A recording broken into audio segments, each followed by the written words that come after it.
Cobbler is basically just an excuse to eat an entire jar of jam with some crumbled sweetened bread on top, but it's still so good.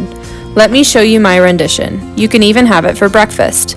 To make the fruit mixture, you'll take about 5 to 6 cups of frozen fruit. I did strawberries, raspberries, and blackberries for this one.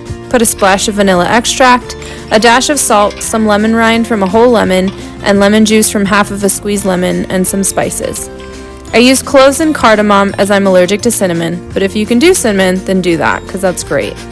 You could also do some nutmeg if you wanted. Just keep it light, otherwise you'll overpower the fruit.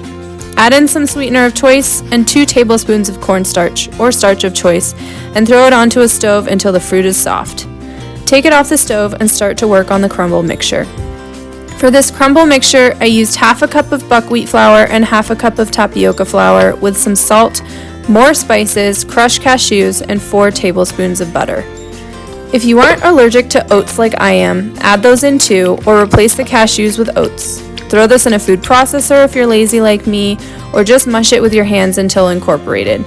If you like a crunchy top, throw this in a pan and fry it up until lightly toasted, or if you're lazy and don't care, just crumble it on top of your cobbler.